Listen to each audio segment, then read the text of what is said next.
Hello students, welcome back to our YouTube channel Zoologic minds.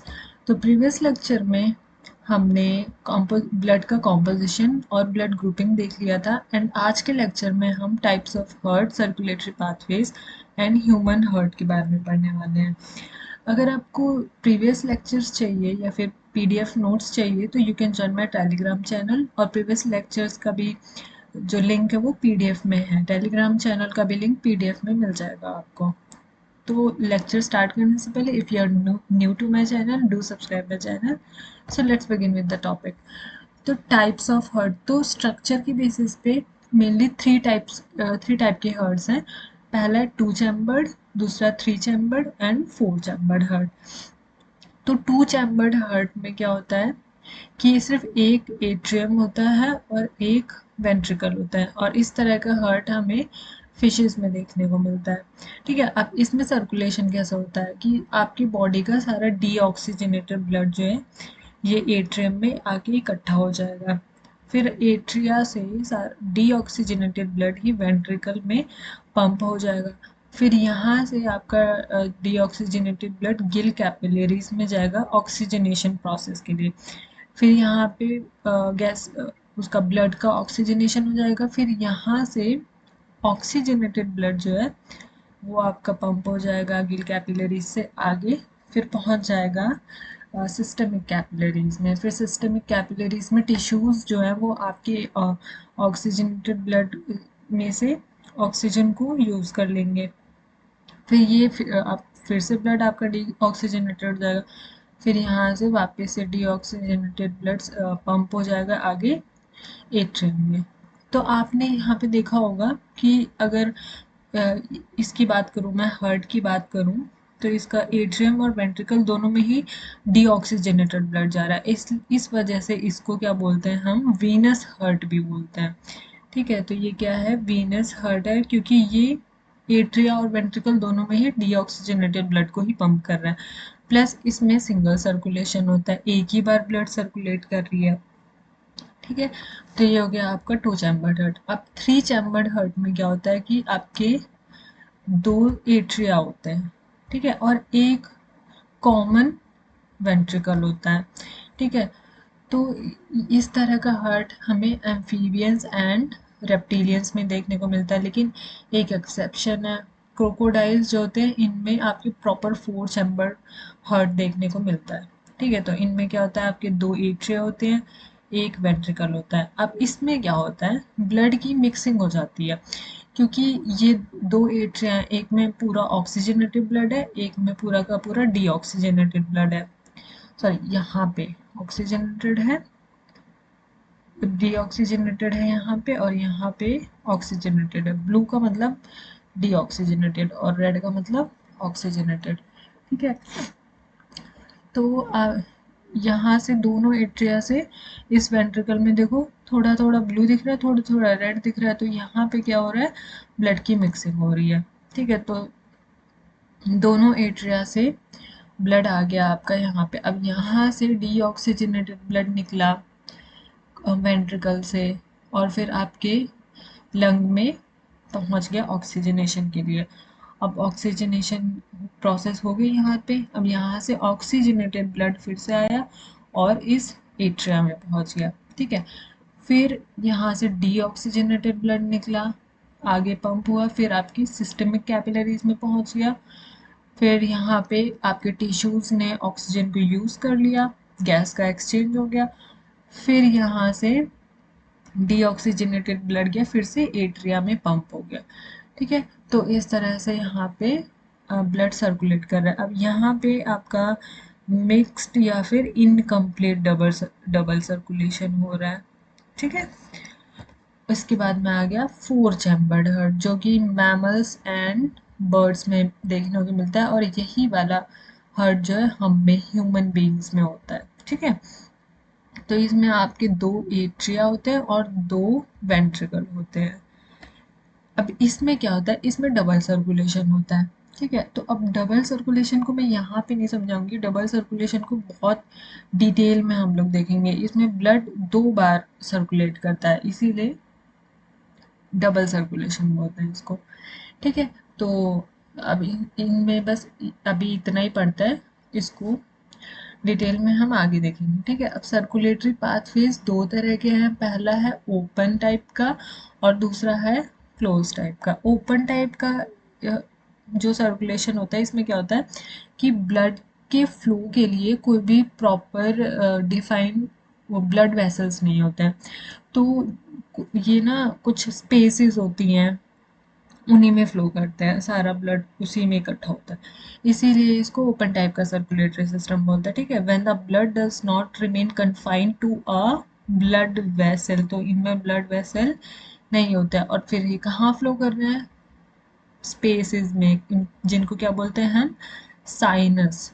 ठीक है, इसीलिए इनको क्या बोलते हैं हम, ओपन सर्कुलेटरी सिस्टम बोलते हैं। और ये किन किन में होता है, इनवर्टिब्रेट एनिमल्स में होता है। ठीक है, जैसे आर्थ्रोपोड्स एंड मोलस्का, मतलब इनवर्टिब्रेटा में होता है, आर्थ्रोपोड्स में होता है और मोलस्का में होता है। अब क्लोज वाला देख लेते हैं। तो क्लोज वाले में क्या होता है कि प्रॉपर ब्लड वेसल्स होती हैं, जैसे आर्टरीज हो गई, वेन्स हो गई, तो इसीलिए इनको क्लोज टाइप का सर्कुलेटरी सिस्टम बोलते हैं। तो ये किन किन में होता है, ये आपके सभी वर्टिब्रेट्स में होता है और कुछ कुछ एनिलिड्स में होता है ये। ठीक है, अब सर्कुलेटरी पाथवेज हो गया। अब सबसे मेन टॉपिक जो है वो है ह्यूमन हार्ट। तो ह्यूमन हार्ट ये आपके लंग्स के बीच में प्रेजेंट होता है। तो अगर मैंने जब रेस्पिरेशन वाला टॉपिक आपको पढ़ाया था, तो आपको अगर याद हो तो मैंने बताया था कि लेफ्ट लंग में एक कार्डियक नॉच होती है।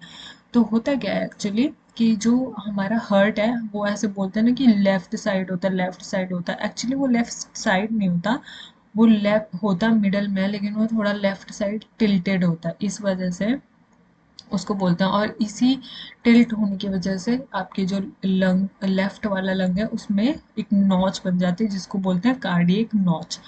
ठीक है, तो आप ये लंग्स के बीच में होती है थोरैसिक कैविटी में।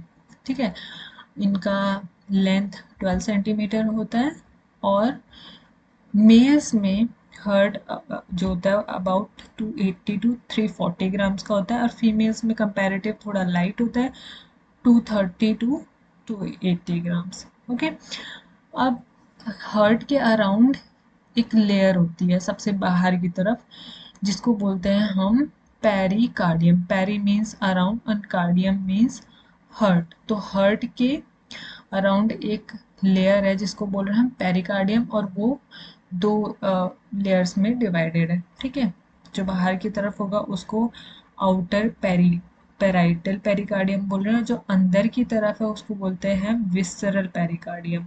और इन दोनों पेरिकार्डियम के बीच में कुछ फ्लूइड प्रेजेंट होता है जिसको बोलते हैं हम पेरिकार्डियल फ्लूइड, जिसका फंक्शन क्या होता है, शॉक एंड मैकेनिकल इंजरीज से प्रोटेक्ट करना।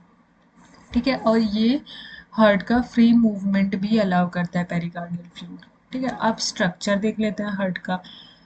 तो ह्यूमन हार्ट का जो स्ट्रक्चर होता है वो हम इस पैर से डायग्राम के थ्रू देखेंगे।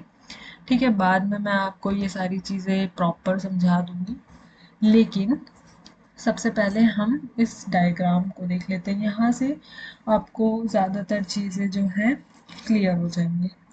ठीक है, तो देखो, आपको आपके ये 4 चैम्बर हो गए। पहला ये वाला, ठीक है, ये राइट एट्रियम, ये लेफ्ट एट्रियम, ये राइट वेंट्रिकल हो गया और ये लेफ्ट वेंट्रिकल हो गया। ठीक है, अब यहाँ से ये आपके निकल रहे हैं पल्मोनरी आर्टरीज। ठीक है, कहाँ से, राइट वेंट्रिकल से।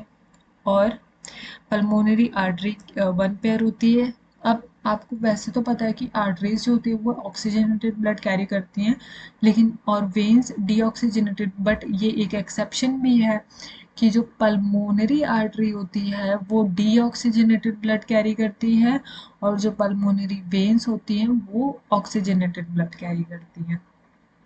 ठीक है, अब ये आपका राइट वेंट्रिकल है। ठीक है, यहाँ पे आप देख रहे हो कि ये सुपीरियर वेना कावा है और ये इंफीरियर वेना कावा है। तो इसमें क्या होता है कि आपकी जो इंफीरियर वेना कावा होती है ये आपके लोअर बॉडी से सारा डीऑक्सीजनेटेड ब्लड लेकर आती है, और सुपीरियर वेना कावा आपकी अपर बॉडी से सारा डीऑक्सीजनेटेड ब्लड लेकर आती है और उसको पंप कर देती है राइट एट्रिया में। ठीक है, फिर राइट एट्रिया से आपका जो ब्लड है वो यहाँ राइट वेंट्रिकल में चला जाता है। फिर राइट वेंट्रिकल से सारा का सारा डीऑक्सीजनेटेड ब्लड यहाँ निकल जाता है पल्मोनरी आर्टरी के थ्रू। ठीक है, पल्मोनरी आर्टरी के थ्रू निकला, फिर ये आपके चला गया लंग्स में ऑक्सीजनेशन प्रोसेस के लिए। ठीक है, फिर ऑक्सीजनेशन हो गया आपका, फिर पल्मोनरी वेन्स के थ्रू वापस से आ गया आपके लेफ्ट एट्रिया में। लेफ्ट एट्रिया से फिर पंप हुआ आपका लेफ्ट वेंट्रिकल में। फिर उसके बाद में ये वाला जो आप देख पा रहे हो ये आयोर्टा, यहाँ से सारा का सारा जो ऑक्सीजनेटेड ब्लड है वो आपका पूरी बॉडी में टिश्यूज तक पहुंचता है। तो यही आपका डबल सर्कुलेशन है। ठीक है, तो इसमें आपका एक सिस्टमिक सर्कुलेशन होता है और एक पल्मोनरी सर्कुलेशन होता है।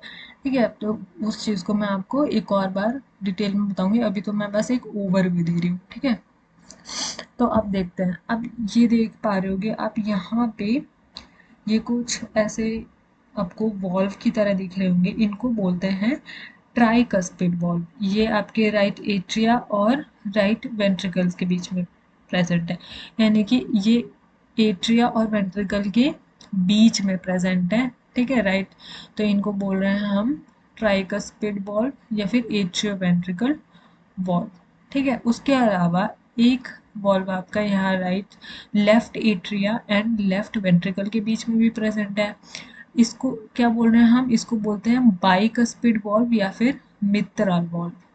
ठीक है, अब इसके अलावा ये जो आपकी पल्मोनरी आर्टरी है, पल्मोनरी आर्टरी में भी एक वॉल्व प्रेजेंट है। इसको क्या बोलते हैं, इसको बोलते हैं हम सेमी लूनार वॉल्व। ठीक है, यहाँ पे और एओर्टा में भी वॉल्व है, उसको भी सेमी लूनार वॉल्व बोल रहे हैं। ठीक है, इसके अलावा आपके जो कोरोनरी साइनस है इस पे भी द बेसियन वॉल्व प्रेजेंट होता है। उसके बाद में जो आपके वेना कावा होती है उस पे यूस्टेशियन वॉल्व प्रेजेंट होता है। ठीक है, तो वॉल्व का काम क्या होता है, वॉल्व का काम सिंपल सी बात है, यही होता है कि ब्लड के बैक फ्लो को ये कंट्रोल करते हैं। ठीक है, तो और अब आपको ये दिखने को मिल रहा होगा कि जो आपके ट्राइकस्पिड वॉल्व है यहाँ से कुछ ऐसे थ्रेड लाइक स्ट्रक्चर निकल रहे हैं। ऐसे ही ये वाले जो है आपके बाइकस्पिड वॉल्व, यहाँ से भी कुछ थ्रेड लाइक स्ट्रक्चर निकल रहे हैं। इनको क्या बोलते हैं, इनको कॉर्डे टेंडनी बोलते हैं। ठीक है, तो ये इन वॉल्व के साथ में लगे रहते हैं और इनके ओपनिंग और क्लोजनिंग को कंट्रोल करते हैं। ठीक है, उसके अलावा ये जो आपको ब्लू कलर में दिख रहे होंगे इनको बोलते हैं हम बंडल ऑफ हिस। ठीक है, तो ये क्या करते हैं, ये एक्चुअली जो आपका ये वेंट्रिकल्स है ना, लेफ्ट राइट वेंट्रिकल्स, इनके कॉन्ट्रैक्शन के लिए रिस्पॉन्सिबल होता है। ठीक है, और फिर ये बंडल ऑफ हिस डिवाइड हो जाता है फर्दर आपके पुरकिंजे फाइबर में। ठीक है, इसके अलावा जो आपके ये इंटरवेंट्रियल सेप्टम होती है, अगर आप ध्यान से देख पाओगे तो ये सेप्टम आपका काफ़ी मोटा है। ये एक वेंट्रिकल, ये दो वेंट्रिकल के बीच में इंटरवेंट्रिकल सेप्टम। ठीक है, तो ये वाला जो सेप्टम होता है ये हमारा थिक होता है। ठीक है, उसके अलावा एक और सेप्टम है इसके और इसके बीच में। ठीक है, इसको बोलते हैं हम एट्रियो वेंट्रिकुलर सेप्टम। ठीक है, और उसके अलावा आपके दोनों ये जो दोनों एट्रिया के बीच में भी कोई सेप्टम है। ठीक है, इनको बोलते हैं हम इंटर एट्रियल सेप्टम। ठीक है, तो सबसे ज़्यादा मोटा आपका ये दोनों इंटरवेंट्रिकुलर सेप्टम होता है। उसके बाद में ये इंटर एट्रियल सेप्टम होता है, एक जो यहाँ प्रेजेंट होगा, दूसरा जो यहाँ प्रेजेंट होगा। फिर सबसे सबसे पतला जो होता है वो आपका दोनों एट्रिया के बीच का दो इंटर एट्रियल सेप्टम जो होता है वो सबसे पतला होता है। अब सबसे ज़्यादा मस्कुलर जो होता है वो आपका यही वाला ये होता है। राइट वेंट्रिकल सबसे ज़्यादा ये थिक क्यों होती है वेंट्रिकल्स के बीच वाला सेप्टम है, क्योंकि यहाँ पे आपके जो वेंट्रिकल्स होते हैं इनमें होता है कॉन्ट्रैक्शन। ठीक है, तो इनमें अच्छा खासा कॉन्ट्रैक्शन होता है, तो अगर कॉन्ट्रैक्शन के टाइम में कहीं कोई गड़बड़ी ना हो जाए, मतलब कुछ वेयर एंड टेयर ना हो जाए, कुछ डैमेज को वो करने के लिए, अवॉइड करने के लिए या फिर डैमेज से बचने के लिए इनकी वॉल्स को काफ़ी ज़्यादा थिक बनाया जाता है ताकि ये सहन कर सके उस कॉन्ट्रैक्शन को। ठीक है, तो ये हो गया आपका ह्यूमन हार्ट का स्ट्रक्चर। ठीक है, अब हम ये नोट्स भी देख लेते हैं। तो आपकी एक हो गई सुपीरियर वेना कावा, जो बॉडी के अपर रीजन से सारा डीऑक्सीजनेटेड ब्लड ला रही है। फिर इंफीरियर वेना कावा जो आपके लोअर बॉडी से सारा डीऑक्सीजनेटेड ब्लड ला रही है। फिर कहाँ पे पोर कर रही है उसको, राइट एट्रियम में। फिर उसके बाद में राइट एट्रियम से सारा ब्लड आपका जो है वो चला जाता है कहाँ पे, यहाँ राइट वेंट्रिकल में। ठीक है, तो राइट वेंट्रिकल में गया। अब लेफ्ट एट्रियम में उसी टाइम पे आपका ऑक्सीजनेटेड ब्लड आ रहा है। ठीक है, किसके थ्रू, थ्रू पल्मोनरी वेन्स। ठीक है, तो ये रहा, ये पल्मोनरी वेन्स ये है आपकी। ठीक है, तो यहाँ पे आ रहा है आपका ऑक्सीजनेटेड ब्लड। और फिर उसके बाद में पल्मोनरी आर्टरीज हैं, ये भी डीऑक्सीजनेटेड ब्लड ला रही हैं। उसके बाद में एओर्टा है, ये ऑक्सीजनेटेड ब्लड को पूरी की पूरी बॉडी में टिश्यूज तक पहुंचाता है। उसके अलावा जो आपकी एओर्टा है उसमें होती है एक एओर्टिक आर्च। ठीक है, जो कि बहुत कई ब्रांचेस में डिवाइडेड होती है। ब्रेकियोसेफेलिक आर्टरी होती है, लेफ्ट कॉमन कैरोटिड आर्टरी होती है, सब लेफ्ट सबक्लेवियन आर्टरीज में ये इसकी ब्रांचेज है, जो आपके एओर्टा है उसके ब्रांचेज हैं। ठीक है, the opening of inferior vena cava is guarded by the Eustachian wall. ठीक है, तो ये मैंने बताया था आपको, जो इंफीरियर वेना कावा है इसमें कौन सा होता है, यूस्टेशियन वॉल्व होता है। ठीक है, उसके बाद में the atrio ventricular opening between the left atrium and the left ventricle is guarded by the bicuspid valve. ठीक है, तो क्या है ये आपका left atrium and left ventricle. ठीक है, ये रहा आपका लेफ्ट एट्रियम, ये लेफ्ट वेंट्रिकल, इनके बीच में बाइकस्पिड वॉल्व है जिसको हम बोल रहे हैं मित्राल वॉल्व। ठीक है, अब जो राइट एट्रोवेंट्रिकल ओपनिंग है वो क्या है, ट्राइकस्पिड वॉल्व से गार्डेड है। ठीक है, तो ये आपके हो गए ट्राइकस्पिड वॉल्व।